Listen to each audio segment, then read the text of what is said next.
Agatha Retnosari, buatan ngapusi, boten korupsi. Terima kasih teman muda untuk keterlibatan kalian. Mari basuh nalar dengan membaca Bastari. Dengan membaca, kita bersama melawan oligarki, kebodohan, dan ketidakadilan. Masyarakat sepakat korupsi itu perbuatan jahat, pelakunya mesti dihukum berat. Menurut kepala sekolah, menurut saya, korupsi adalah tindakan menyuap penyelenggara negara untuk memuluskan urusan. Hukuman untuk koruptor adalah tembak mati. Di satu sisi, dia mengakui pernah menerima murid lewat jalur belakang, atau menerima murid karena titipan orang tertentu, juga menarik retribusi siswa atas nama sumbangan. Menurut pengusaha muda, korupsi adalah menyuap penyelenggara negara untuk memuluskan bisnis. Rasanya, hukuman buat koruptor adalah dimiskinkan. Tapi dalam menjalankan usahanya, dia kerap memberi setoran ke pejabat sebagai pelicin, supaya sama-sama untung dan senang. Menurut Ibu Kades, korupsi adalah mengambil uang negara. Hukumannya jelas, potong tangan. Saat menyampaikan pendapatnya, dia memakai gelang emas, anting, dan cincin yang berkilau, juga lengkap dengan tas bermerek.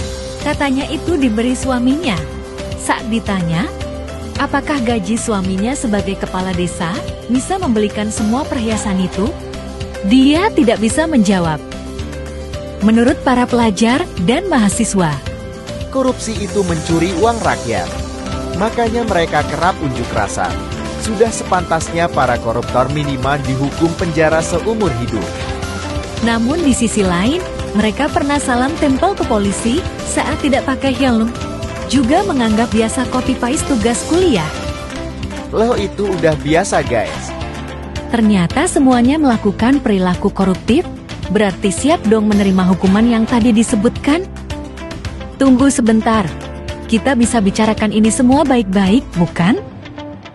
Menurut kalian politik itu kotor atau tidak? Jahat atau tidak? Nyatanya kita juga mudah jatuh ke perilaku koruptif. Ikan laut yang hidup di air laut yang asin, tapi dagingnya tidak pernah asin, karena ikan itu hidup, dia memiliki daya hidup. Ketika ikan mati dan direndam air garam pasti asin. Artinya, kalau kita mau politik itu bersih, harus diisi dengan orang-orang yang baik. Kita juga bisa berpartisipasi dengan memilih orang baik saat pemilu. Inilah cara kita untuk menciptakan politik bersih. Kalau kita ujian dan tidak diawasi, apakah ada yang nyontek? Ada, dan mungkin banyak. Lalu, ujian berikutnya diawasi 5 orang, apakah ada yang nyontek? Kemungkinan tetap ada, tetapi tidak banyak. Artinya apa? Korupsi itu bukanlah soal adanya kesempatan, tetapi juga tergantung pengawasan dan pilihan yang bersangkutan. Selama hidup, saya tidak pernah menyontek. Sekali lagi, menyontek adalah keputusan yang kamu buat sendiri. Jangan pernah menyalahkan atau mengkambing hitamkan lingkungan.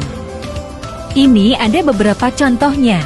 Artinya, kalau kamu benci koruptor, tapi masih menyontek, membolos, dan sebagainya itu seperti maling teriak maling.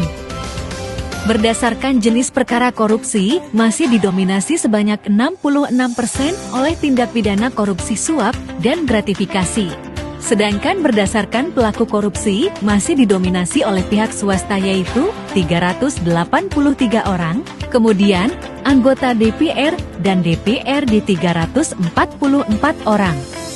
7 jenis tindak pidana korupsi sesuai Undang-Undang Nomor 31 Tahun 1999, DIO, Nomor 20 Tahun 2001 tentang tindak pidana korupsi, yaitu kerugian keuangan negara, suap menyuap, penggelapan dalam jabatan, pemerasan, perbuatan curang, konflik kepentingan dalam pengadaan, dan gratifikasi. Agatha Retnosari, buatan ngapusi, boten korupsi. Terima kasih telah menikmati tiap alurnya sembari menetapkan hati untuk sebuah pilihan. Datang ke TPS pada 14 Februari tahun 2024 untuk merawat negeri. Ganjar Mahfud untuk Indonesia. Agatha Retnosari nomor 3 Partai PDI Perjuangan.